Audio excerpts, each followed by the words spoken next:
Olwaleero libadde ssanyu jjerere nga olunaku mulindwa lutuuse lwe tumaze ffe wano omwezi mulamba nga twambala busuuti nga twetegekera okujaguza amatikkira ga Ssaabataka Magulu Nnyondo Maasomoogi Ssaabasajja Kabaka Ronald Muwenda Mutebi II amatikkira ga myaka 32. Olwaleero bingi ebibaddeyo tugenda kuba tubikutuusaako namawulire amalala mangi. Nze kuteesa George Williams katusooke nabikulu ebigalimu. Ku Lubaga Road Ssaabasajja Kabaka alabudde abeerimbika mu by'amateeka okunafuya Obuganda mu kukuza amatikkira ga 32. Okwerimbika mu mateeka agatali matuufu okusobola okunafuya mu Bwakabaka. Kiwuli awoomye ku matikkira ga Kabaka jjajja w'Obusiraamu n'ayambalidde abatangatanga mu byobufuzi. Balya mu lulume ne mu luzise abantu abo amatikkira ga Kabaka aga 32 buli omu agakuziza buwe, omu ayambadde galubindi okuli obukipa n'omupiira.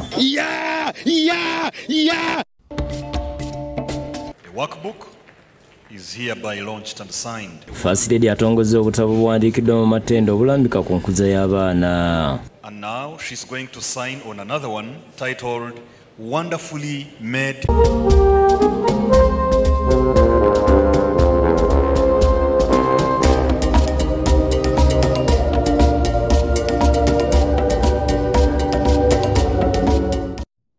Njagala okwebaza wonna w'osinzira okulaba Bukedde TV1 Katonda yeebazibwa kuumye mu bujjuvu katandike n'aga Ssaabasajja Ronald Muwenda Mutebi II alabudde abantu be kwabo abeerimbika mu mateeka okunafuya Obwakabaka. Obubaka buno bubadde ku lutimbe ggagadde lwayogereddeko ng'asinziira mu lubiri bwawadde abantu be ku matikkira ag'omulundi ogwa 32 ng'atudde ku Namulondo y'abajjajja b'emikolo gibadde ku kasozi Kibuli.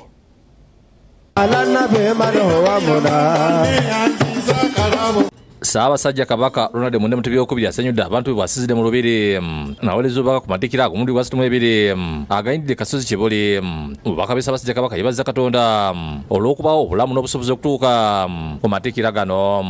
Twebaza Katonda waffe atuwadde obulamu, obusobozi n'okutukuuma okutuuka leero nga tujaguza amatikkira ag'emyaka 32. Asiimye abantu ba Buganda n'ebweru olw'okukuuma ekitiibwa kya Namulondo wakati mu bisomozi ebingi ebiriwo ensangi zino. Tusiima n'okwenyumiriza ennyo mu bantu ba Buganda abali mu byalo, abali mu bibuga, amasaza era n'abo abali ebweru wa Buganda ne Uganda. Wakati mu bisoomoozo ebingi ebiriwo ensangi zino mulwanye masajja okukuuma ekitiibwa kya Namulondo. Kyo kyabeebaziza olw'okubeera avumu n'okulemera ku nsonga zikwata ku Bwakabaka ekiseera kino n'abasaba obutaddirira. Tubeebaza bulijjo olw'okubeera abavumu n'okulemera ku nsonga ezikwata ku Bwakabaka bwaffe. Tusaba nti temuddirira. Kabaka alabudde abantu b'okwewala bonna abagufudde omuze okwerimbika mu mateeka agalali matuufu gezaawo okunafuya Obwakabaka. Era mwewale abo bonna abagufudde omuze okwerimbika mu mateeka agatali matuufu okusobola okunafuya mu Bwakabaka. Kino tukirabye emirundi mingi. Magulu Nnyondo agambye nti kano akaseera ke tuyingidde ak'ebyobufuzi gwe gumu ku miwaatwa eminene abale ba Buganda mwe batera okuyitira n'asaba abantu be babeere bagumu era abantu ab'engeri babeekengere. Akaseera ke tuyingidde ak'ebyobufuzi gwe gumu ku miwaatwa abalabe ba Buganda bwe batera okuyitira. Mbasaba mubeere bagumu era abantu ab'engeri eyo mubeekengere. Asabye n'abantu okwekolerera basobole okweggya mu bwavu. Tusaba nga bulijjo munyiikire okwekolera nga mwe mwennyini okusinga okukaabirira n'okulindirira ababa bajja ku mulamwa nga babawa obunyeebwa. Obubaka bw'Omuteregga buzanyiddwa nga Katikkiro amaze okutegeeza Obuganda nti Kabaka agenda yeyongera okubeera obulungi kyokka abasawo tebannamukkiriza kubeera ku mikolo nga gino. Ssaabasajja Kabaka mu lubiri gy'ali era alamula Obuganda era ntumye nnyo okubalaba agenda ayongera okuba obulungi. Awo siwe tugambira nti alhamdulillah.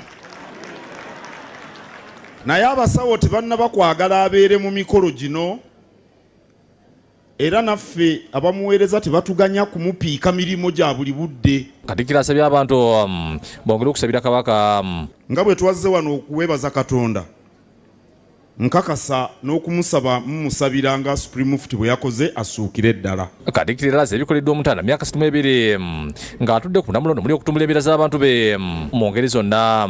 Mbuga bw'abadde ayogedde ku bumu n'okutukumaakuma Kabaka engeri gy'atukumyekumyemu. Okuggumiza obuwangwa n'ennono zaffe, okutumbula ebyobulamu, ebyenjigiriza n'enkulaakulana, okuyitimusa ebyempuliziganya, okusoosowaza abavubuka. Asabye abantu okunywerera ku Nnamunswa newankubadde waliwo ebisoomooza. Kubanga waliwo abaagala tukwate ku ttama tugwemu amaanyi tuyenjebuke. Kabaka waali tujja kubivuunuka. Ekikulu mu byonna tunywerere ku Nnamunswa awatali kuwugulwa mu ngeri yonna. Mutebi Sulaiman Lelija Nakiguli bakusakidde egguli eno lwa Bukedde TV. Webale nnyo Mutebi Sulaiman. Mu kusooka wabaddewo dduwa ey'okusabira Kabaka olw'okutuuka ku matikira ge aga 32. Jjajja w'Obusiraamu Omulangira Kasimu Nakibinge asinzidde wano okulabula abalonzi ku bannabyabufuzi abalya mu lulime ne mu luzise nga tugenda mu kalulu ka bonna aka 2026. Akasozi Kyewoli kawomye mu kujaguza amatikira ga Ssaabasajja Kabaka ag'omulundi ogwa 32 emikolo gitandise ku 8 gwetabiddwa Katikkiro Charles Peter Mayiga Maama Nnaabagereka abaana b'engoma okuli Omulangira Richard Ssemakokiro abalangira n'abambejja bannaalinnya abataka abakulu ab'obusolya baminisita mu gavumenti wakati okuli Ajetumisa Kabanda okwa microfinance Ajolwa Nkyeme Kasolo akulira ekibiina ky'ino Peter Kyagulanyi Ssentamu akulira oludwe lwa Government Parliament Jolo Ssenyonyi Lord Mayor Salangi Asirukwago n'abalala. Amatikira g'omwaka guno katambulidde ku mulamwa okugamba nti abasajja tubiri basaale mu kulwanyisa akawuka Kamukenya Tutaase omwana ow'obuwala.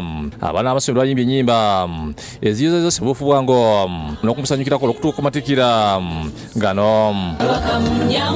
Omwana wa Muteesa atudde ttende mu lubiri Mmengo amatikira ge nago gatuuse. Ab'amataali nabo obwedda basanyusa abagenyi.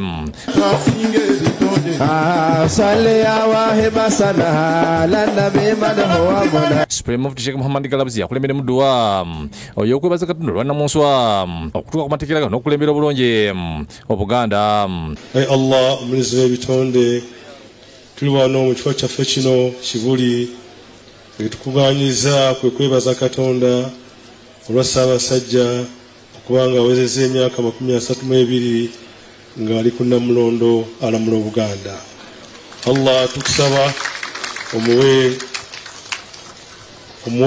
omumalirivu omuwe okwagala abantu be nga watwagala. Asabye Allah okumabafu okumuwonya endwadde okutaasa obwa Kabaka n'okusaba abantu ba Buganda okwongera okwagala Kabaka. Ntaase byonna ebiyinza okwonoona obwakabaka bwe omuwa abantu abalungi bakolagana nabo abatali balungi babeere nga babeera wala.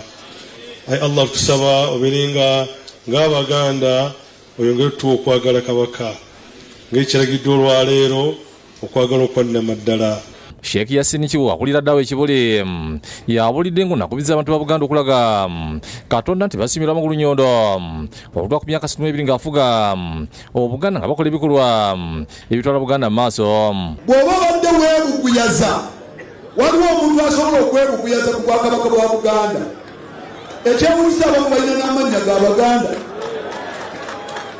Simanyi bajjajja abana abataka abakulu b'obusolya oba abantu bali tebajjako mannya gaffe. ono alabudde bannaddiini abatyoboola obwakabaka. Era bino njagala okubibategeeza naddala abantu abeefuula ennyo nti bannaddiini ne badda ku bwakabaka ne batandika okutyoboola. Njagala okubategeeza bino nti omuyivu omu yatutegeeza n'agamba nti lan yahukuma fi mulkillah illa bi iradatillah. Tewali muntu ayinza kwewaŋŋanga mu bwakabaka bwa Katonda okuggyako nga Katonda yasazeewo nti abeere kabaka, oyo taliiyo. Nga tannayogera jjajja w'obusiraamu Mulwana Kasimu Nakibinge abadde kyakulenya omukisa okwanjula bannabyabufuzi. Mwe muli n'akulira Parliamentary Front Leader of Opposition Right Honourable Joel Ssenyonyi Omuziranyonyi. Mwe muli nandibadde nsooka omumyuka wange mu kitundu kino ekya Buganda Alhaj Muhammad Mwanga Kivumbi. Awadde Minisita Haruna Kyene Kasolo omukisa ng'onajjukiza abantu okwebaza abakumyawo Buganda. Nzikirize neebaze nnyo abo bonna abatutuuzizza wano, abo abaakola kyonna ekisoboka okuzzaawo Buganda. Gy'emyaka gye 32 tulina okujjukira twatandika ku myaka ki era baani abaakikola. Tuteekeddwa okujjukira abantu abo n'okubeebaza. Tusiima nnyo nyini ddala Ssaabasajja Kabaka Wangaale. Bw'atabadde ne bannaddiini omukisa okubuuza ku bantu. Twagaliza Ssaabasajja Kabaka ate obuwanguzi n'emyaka emirala mingi nnyo ng'atulamula. Nga tuli mu ssaala eno ey'okwebaza tuddamu okumukwasa Katonda oyo bulijjo amutunuuliza ekisa ate amukulemberenga. Tukwebaza olw'ebizibu byonna by'omuvunyisizza Ssaabasajja Kabaka n'Obuganda okutwalira awamu. Mu kwogera kw'embuga asibye abantu okukuma empisa n'obuntubulamu mu kulonda okudda ku bewala effujjo n'obutali bwenkanyi bwalabikidde mu kalulu ak'okusimba mugongo. Okwewala effujjo, okwewala osiŋŋana amalaka tewali kyetaagisa. Buno obululu bubanga mweso gwe ziggwako yateeka. Tewali kitulwanyisa, tewali kituleetera kubagana. Naye mu mwoyo ogwo gwe gumu njagala okusaba bannaffe ng'era bulijjo bwe nsaba abalina obuvunaanyizibwa tukuuma n'ebyaffe nabo beeyise bulungi. Abasabye mu kulonda okwetegereza ennyo n'okuwola bannakigwanyizi abali mu lulimi ne mu luzise. Waliwo bannaffe bannakigwanyizi abayimirira eno n'eno balya mu lulimi ne mu luzise. Abantu abo mwe mubamanyi, nze sibamanyi, temukuba nnyo mu ngalo. Mubegendereze buli wamu babeerawo. Bwe muba mulonda ekyo mukiteeke mu kugundi, oleme gamba bugambi nti nnonda wange naye kasita omulabamu kawebolingi awo omanya nti oyo tajja kukuggusa. Agambye nti si yeetaaga abakulembeze abalina obusobozi n'akunga abatuukira mu kulonda kuno balonda balina ebisaanyizo n'obuvunaanyizibwa. Mbasaba nnyo muwagire abo bonna abalina empapula, abalina obumanyirivu, abalina ebisaanyizo. Omulangira yeebaza Allah olw'obulamu bwa Ssaabasajja Kabaka. Twebaza Allah amuwangazizza emyaka egyo 32 era nga tumusaba ayongere okumuwangaza emyaka n'emyaka abenga akulembera Obuganda. Mutebi Sulaiman ne Lydia Nakiguli bakusakidde eggulu eno Bawukede TV. Mwebale bannaffe abantu abazze ku mikolo gy'amatikira ga Kabaka aga 32 ekibuli balaze essanyu olw'omutanda okutuuka ku kkola lino ng'alamula Obuganda. Bano buli omu agakuzizza bubwe. Akalipagano k'ebidduka kabadde k'amaanyi ku kasozi Kibuli mu kujaguza amatikira ga Kabaka aga 32. Abagenyi abayite okubadde bannabyabufuzi, bannaddiini n'abantu abalala batuukidde mu ndoolo.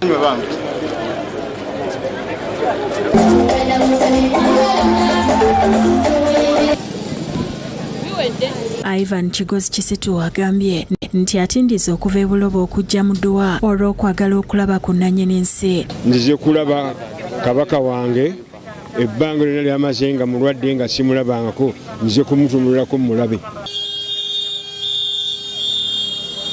ye Nicholas Sebuufu aze yeenaanise Gaalubindi ze yakola mu byuma era yeebaziza Katonda olw'okutuusa omuterega ku myaka 32 ng'ali ku Namulondo.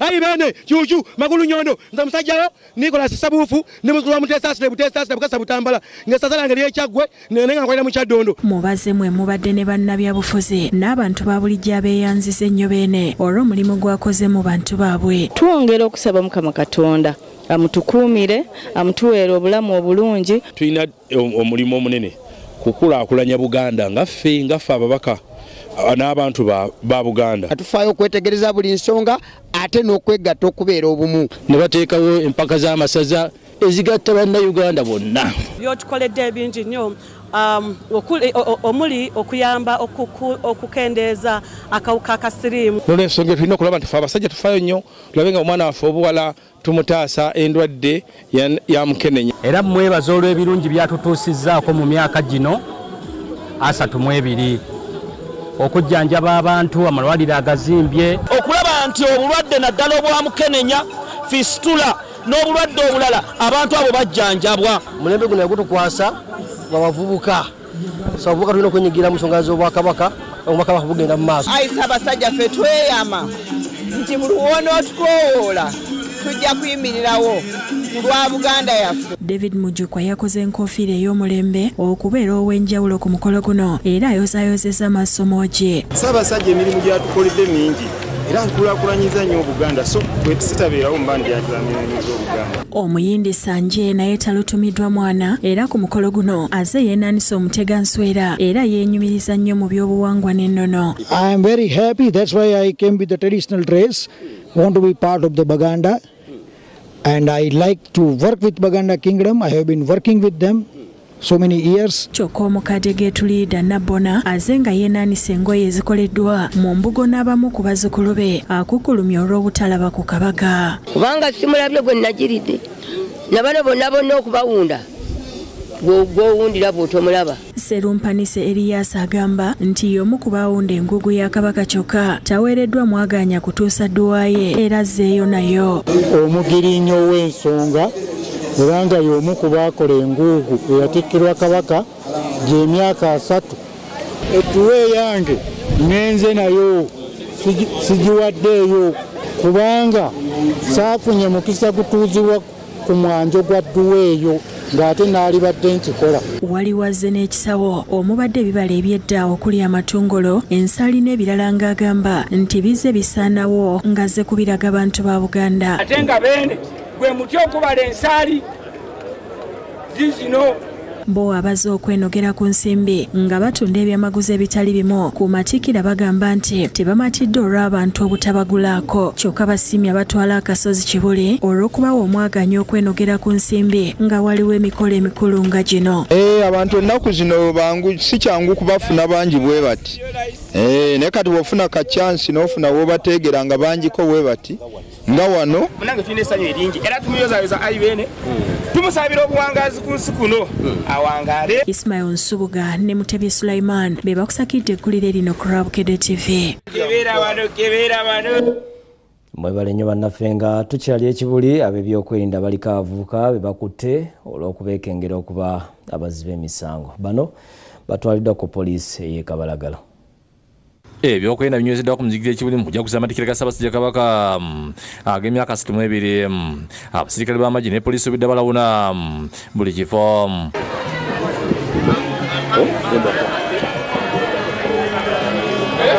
Obedde abantu bebeekengera nga bakwata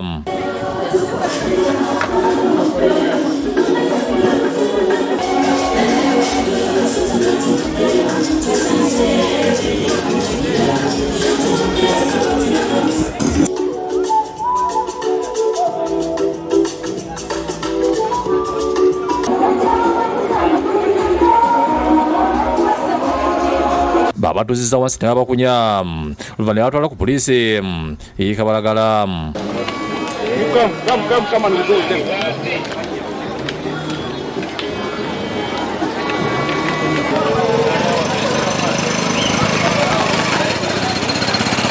Mu kuvaayo oluguudo balwawuzaamu nga abakungu be basoose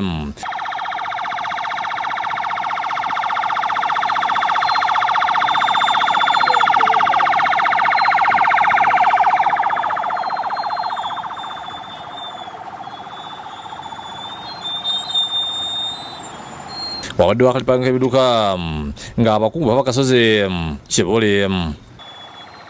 Mutebi Sulaiman yakusakidde gulu kwa Bukedde TV. Webale nnyo Sulaiman, njagala n'okwebaza abataka n'abakungu kw'ossa abaami ba Ssaabasajja ababadde batulambika mu nnaku 10 zetumaze nga tutambula mu bifo eby'enkizo mu Bwakabaka nga twongera okumanyisa abantu ku bifo ebyo n'obukulu bwabyo mu ngeri y'enjawulo gye twasalawo okuweereza nga twetekera amatikira ga Ssaabasajja ag'emyaka 32 kw'ossa n'ekireka gye twamalidde nga tumaliriza ennaku ezo n'olunaku lwajjo yewabadde akasiki kw'ossa ekyoto. Ssaabasajja awangaale katuwummulemu tudda n'amala. Kale byebiri mu tekinologiya webale kwekumira ku Bukedde TV1 bwe tweyongerayo n'agataliiko nfuufu. Minisita w'ebyenjigiriza n'emizannyo Janet Museveni atongoza obutabo obuyambako ku ngunjula y'abaana obuwandiikiddwa Catherine Ruheza amanyiddwa nga Mama Tendo. Ono abadde mu lukuŋŋaana lw'okusomesa abazadde ku ngunjula y'abaana olutuumiddwa Mama Tendo Parenting Symposium ku kisaawe Kololo. Minisita w'ebyenjigiriza n'emizannyo Janet Museveni mu kutuuka ku kisaawe Kololo ayaniziddwa minisita omubeezi w'ekikula ky'abantu Peace Mutuuzo Catherine Ruheza wa Maternity Foundation, omwami we Engineer David Ruheza, Dr. Lucy Ssenyonyi, omukonyi w'okuntikko mu Vijingulu Barbara Kaija n'abalala. First Lady asise kubuza ku baana abaddewo mu lukuŋŋaana lw'okusomesa abazadde ku ngunjula y'abaana. Akulira Mama Tendo Foundation Catherine Ruheza abulidde First Lady ebitongole 305 mu Uganda ebyetabye ku mukolo guno nga bikkiriza mugaso gw'obuvunaanyizibwa omuzadde enkuza n'engunjula y'abaana ennuŋŋamo. We want to rebuild the walls of every family. We want to put the bricks back where they ought to be. Agambye Mama Tendo yatandika emyaka mingi emabega ng'akyali mukozi mu New Vision ng'akyava ku mukyala Kaija omukkirizaamu okutandika olugendo n'okutuusa olwaleero. For your great support, Mrs. Barbara Kaija, you have done a great work. Thank you so much. Mukyala Ruheza ategeeza First Lady nga bamulabirako ennyo naddala okusomoza okuyafuna ng'akula n'asobola okuyitamu okufuuka maama w'eggwanga eyeegombesa. When I read your book, I could see a very strong, formidable woman. Ategeeza nti emu ku bitabo bye yawandiika kwe yasinziirako naye okuwandiika obutabo obutongozeddwa. Thank you so much, Mama. We are so proud of your work. We are so proud that you are so proud of families. Agambye nti alina ekirooto ekifuna Mama Tendo Parenting and Research Center ng'ekifo kino kijja kuyamba okusomesa abazadde okuza obulungi abaana baabwe. If we have a steady first vision, a vision which can be supported by institutions like the Mama Tendo Parenting Center, which we are going to build, we can be able to rebuild our nation. Y'omukungaanya w'okuntikko mu Vijingulu Barbara Kaija asiimye Mama Tendo olw'obutabo yawandiise n'asaba abasomesa bonna okubunoonya kuba bulungi eri abaana abazadde n'abasomesa bennyini. I have looked at those books and I know that they are a great resource that is going to do a lot for our families and for the schools. Azimya abantu sekino mavuddeyo kumya ebive ebikolebwa ku baana n'akubira omulanga bannansi bonna okubeera abasaale mu nkuza abaana ennungi. We pray that this symposium can get each of us determined to make our homes better, to make our communities safer and our country safe for each child. Ye Minisita Mutuuzi ategeeza nti bali mu kaweefube okuleeta enteekateeka ku nkuza abaana abali ku nguudo n'abazadde abali w'eru eggwanga abagala okuza abaana baabwe mu nkuza eya wano. We pray that Mama, in your position, we join hands to influence policy on reduction of alcohol with too much alcoholic content to as much as 40%. Ye First Lady asiimye Mukyala Ruheza nebbu kwataganiramu okuvaayo n'enteekateeka bwe mu Uganda kubanga abakyala bangi mu Uganda obuzadde n'okuza abaana tebakitwala nga mulimu. I thank Catherine for this initiative. I salute your husband for supporting you to do this noble work. I pray that these reading materials go a long way to support our children as well as their parents, to promote their emotional health and physical development. Ategeeza nti waddamu agamu kasasula abakyala emisaala egy'okuza abaana mu Uganda ekinnatuuka wabula nasaba olunaku lumu abakyala bonna abatakola batandike okusasula ensimbi ez'okulera abaana kuba nagwo mulimu. They are taking care of the family at home. They are doing most of the work at home. And I pray for such a day when Uganda will be able to pay a salary for a mother who stays at home. Ategeeza nti waliwo ekizibu kyabuluse mu baana ekyokusibwa endwadde ez'ebirowoozo okwenyemera n'ennyiike era abangi tebamanyi butya bwakwasaganya mu kizibu kino kuba bangi ekizibu kino kibatuukirako waka bwattu nabasaba okufaayo ennyo ku nneeyisa abaana baabwe. I therefore want to use this opportunity to appeal to parents and guardians to pay special attention to the emotional well-being of their children. I also call upon religious leaders to support the family in this area. Ku ky'obutabasimbi mukyala Luhweza olw'enteekateeka eno n'engeri gyasengesemu ebigambo ebirungi ebirimu obubaka obuyamba okuza obulungi abaana n'akubiriza abazadde okubweyambisa. I would like to see us support the families to hold critical conversations regarding these issues in the books that Mama Tendo is bringing to us and we are launching today. Atongoza obutabo Matendo neya muhooyo obukadde 50 buyambeko okuvunula ebiri mu butabo obutongozeddwa obusibe mu nnimi endansi ez'enjawulo. Asize ne keeki Mama Tendo gyemuteekedde ng'ekirabo ky'amazaalibwa ge. Ansiro! Happy birthday to you! Kulikayo mu kumulamu okwo malala omusomo gwa Proof Bioresearch ogwa buli mwaka gwengedde. Leero omukenkufu Nyanzi Julius akyaddeko erukaya eri omu kubayigira mu musomo guno n'atandika okukamula butto okuva mu makola ga kalitunsi n'ebirala.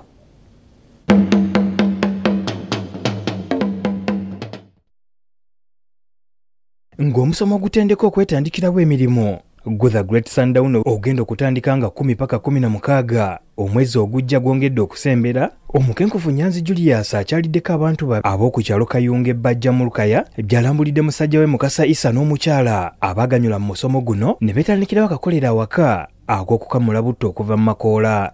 Bantu abakugabanyeeko kyuma kibagala kyuma ng'olina ekyuma abange obalete mu kitegeeranga nti bakugobera TV tubadde tubiraba naye olwogedde eddoboozi ne galubiri oluvuddeyo yoyo webali kusoma ate webali tetuwulya amagezi n'ogawa eggwanga lyaffe likulaakulane fena tukulaakulane wamu mutabeera selfish webali nnyo webali omwami ono ekyamazima bulijjo tetumanyi byakola naye nze bwentuuse wano omugaye sebo mpandiika nze omu ku bakozi bo era sebo nze omu ku bakozi be sebo profesa ku tiketi 5 z'ogabye sabako ey'omukaaga yange wiki emu yokka yeesigaddeyo n'olwekyo tiketi weziri wali ku Proof Bioresearch ajjuka tugenda bawa ekyuma ekisiika mwanyi ng'ekirabo emugende mutandikewo bizinesi era mu mbeera yemugenda kuyiga okukamula oyiro owa kalitunsi kalitunsi mumulekeeyo ku ttale abasalamala bwe basala akalitunsi ebikoola balekeeyo byonna bigenda biyiga. Ekyawula mu kasono kwe kulemerako paka lwe yagguse ekirooto kye ekyokkamula butto ono yadde nga yafunamu okusoomooza mu ntandikwa. Be bantu babadde mu Sundown ezasooka zonna kati balina amakolero kampani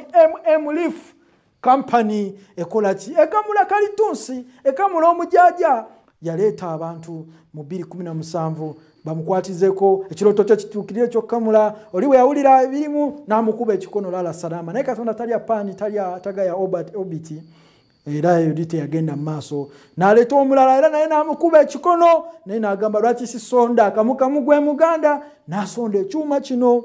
Bano bamulaze engeri gye bakamulamu butto waabwe.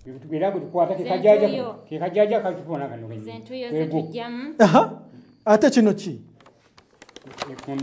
Kondesa. Ye kondesa. Kujanga muliro wano obukulingibwa. Wali ne mufuna ki? Wali tufuna ekitwagala. Oyiro. byegase mulimu oilo n'amazzi. Amazzi ne mugajjako? Tujjako amazzi ne tufunako oilo. Ate amazzi ago ne mukola muki? Tukola mu sanitizer, tukola mu gundu. Grass cleaner. Liquid soap. Laba makolera agali wano. Mukasa agamba okuguma kwabwe konna bazenga balabira ku mukenkufu yennyini era bw'atyo n'abawa ekyuma ekinene okugaziya ekkolero lyabwe. Omuntu yenna bw'akubuulira gy'avudde oguma naawe atambula naye.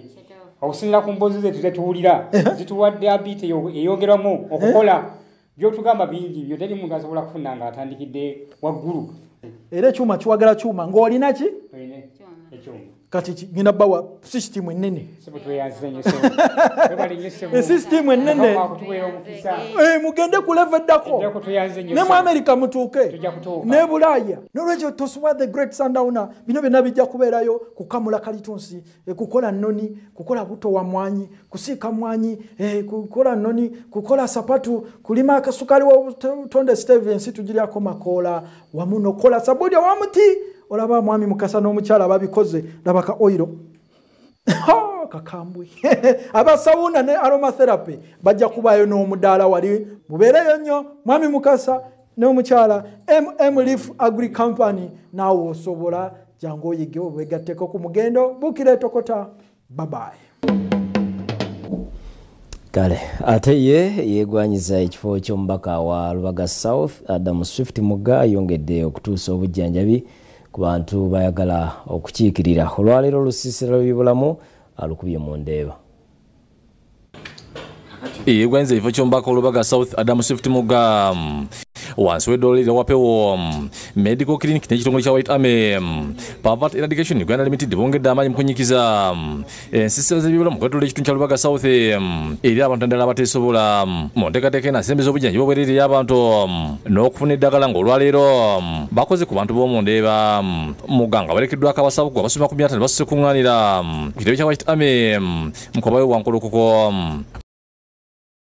Basimbudde okwolekera ku muziki gwa duniya mu Ndeeba wateekeddwa olusiisira lw'ebibulamu. Tuli mu Ndeeba leero ku muzikiti wa duniya, enteekateeka eno egenda kutambula forever and ever. Beetolodde enguudo ezitali zimu wakati mu kujjukiza abantu ku bukulu obw'okwekuuma nga balamu. Naye twakizuula nti abantu bannange tebalinamu kasente olusuka baleeta ku katale ku ddwaliro lyaffe. Olw'okwenyikiza okulu bw'enteekateeka eno Muga n'abakulembeze okuli kansala w'e Kabowa Zainaki n'abasabasizeewo batambuze ebigere okutuusa obuweereza eri abantu nga batuuse mu katale ak'omu Ndeeba. Eno obwedda buli wayita nga abatomo bebaza obutasuulirira muntu wa wansi. Wano mu Lubaga division abusobola ayambye abantu bangi nga bali ku muzikiti wa duniya. Muga alambudde ku nteekateeka eno gy'agambye nti egendeddwa mu kuyamba ku bantu bamufuna mpola okulaba nga tebalekebwa mabega.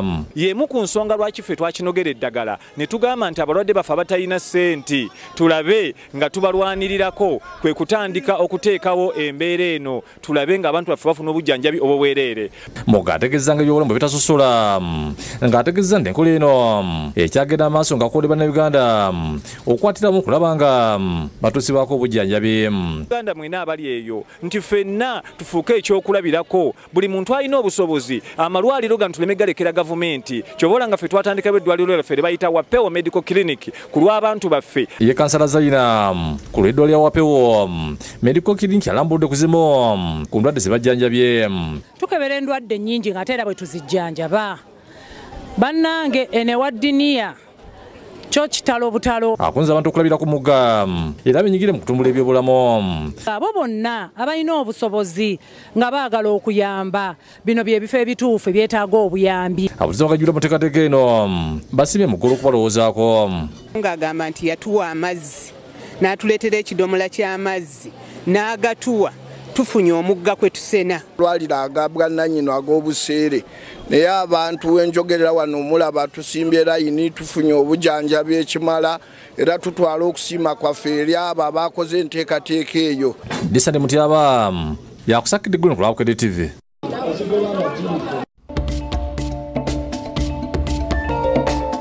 Bali kubeera naffe malala akakiiko k'abannamateeka akasibwawo Pulezidenti Museveni okuwulira emisango gy'ababbibwa obululu kategeeza nti kakumaliriza mu budde. Akulira akakiiko kano Enoch Balata agambye nti abasaayo okwemulugunya ku kamyufu ku bubaka bwa Paalamenti kugwa nnyo omwezi ogujja.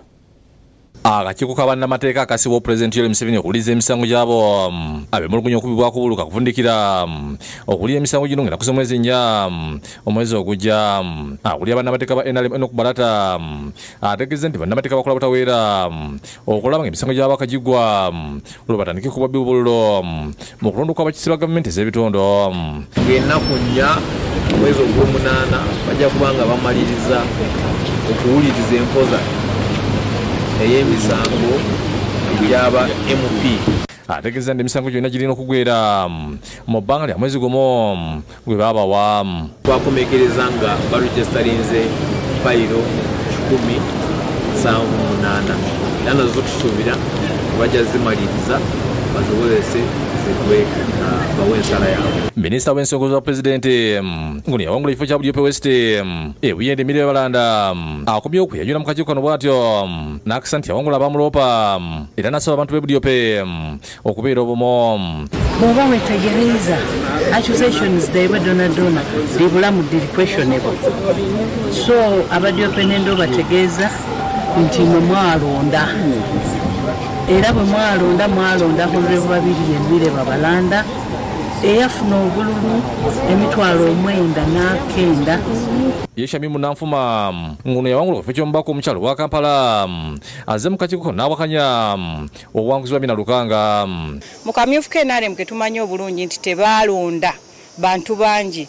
Lwaki eyalangirwa nti ye yakutte fulaga y'ekibiina yawangula division emu. Ye Haja Abdul Kibe yawangula ekifo ky'omubaka wa Busiro East kyokka yawangula ne bamuloopa olw'obutaba na bujulizi omusango bagweggyemu enta. Era njala kubategeeza Bannabusiro East constituency kino nkibasuubiza nti constituency eno tugyetaaganga pati. Ate General Henry Tumukunde ngono yawangula ekifo ky'omubaka Walukungiri municipality be yawangula beegase ne bamuloopa nti yali yava mu NRM ne yeesimbawo mu kibiina ekirala ku bwa Pulezidenti. And the matter is yet to be resolved. So what do you want us to say? All that the petitioner is here, I'm here, other candidates. So Yefati Nakami yawangulwa Kawempe South alabisekera akakiiko okuwakanya obuwanguzi bwa Hajat Madina Nsereko ategeeza nti bamubako obuwanguzi. Kubanga bagendanga bakanga abantu bange nti anayimirira emabega w'omugongo gwa Fatia tujja mukolako obulabe bwonna. Bo abagala okwesiga ebifo bya Seeke sibamativu n'enkola y'okusunsulwa abakiise ba Seeke abaliko nti ate nga bagala okujja mu ntebe. Tosobola kubanga oli Seeke member ng'ate gw'ogenda okuvetinga nze gw'ovuganya naye. Ekisooka bo already bakoze alliance batambulira wamu. Tegeeza buli omu ajja kufuba okulaba nga protectinga interests za munne. Muhalali Maluli batuzizza Kyaddondo hakimu Kyeso yegwanyiza ekifo ky'omumyuka wa Sente wa NRM mu Buganda ategeeza nti Pulezidenti Museveni asaanidde ateekewo akakiiko akagenda okubasunsula okusinga okusunsulwa bye bavuganya. Twagala National Chairman President yekka nga bwe yataddewo twebino tufune abantu ba elders beegatteko ku legal team batusunsule. Ono ng'aliwo n'abeesimbye abala ku bifo bya Seeke bategeeza nti okukizo kweri olw'ensonga nti abamu tebasaanidde kudda ku lukiiko lwa Seeke kupapa wagula mu kamyufu ka Paalamenti. So kati ffe abeesimbyewo abavubuka bannaffe abeesimbyewo twagala kuzimba kibiina kozi ffe tukyaliwo. Robina Dantale yakusakidde ggulu ku Bukedde TV.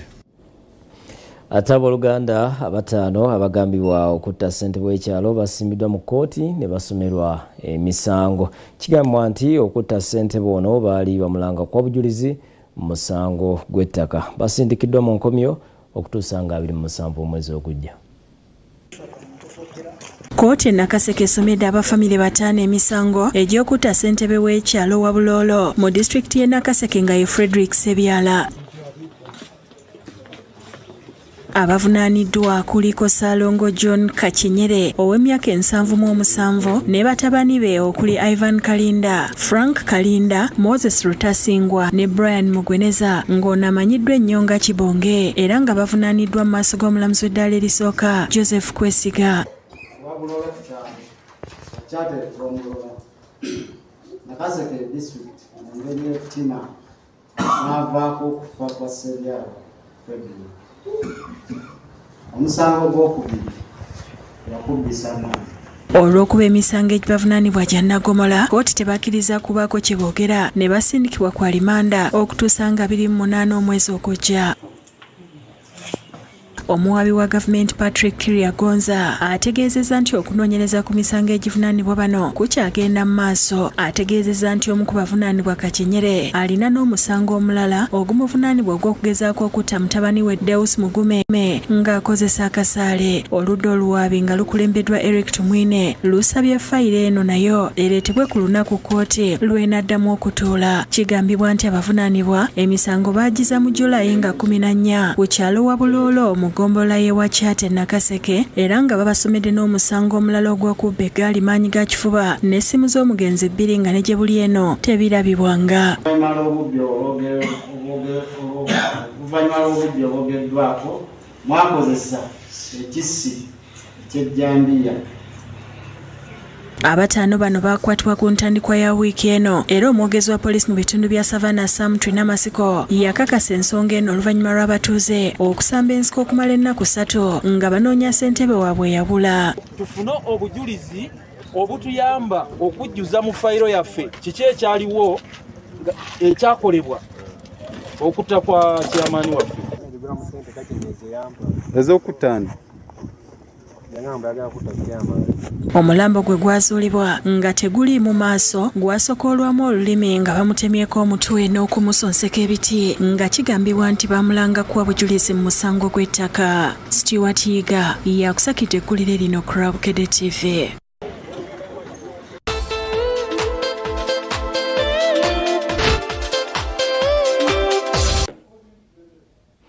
Wa mugemizanyo ng'Obuganda bujaguza emyaka 32 nga Ssaabasajja Ronald Muwenda Mutebi II atudde ku nnamulondo y'abajjajjaabe alamula Obuganda. Leero tunuulidde empaka z'amasaza ga Buganda okuva lwezaddamu 24 okutuusa kati.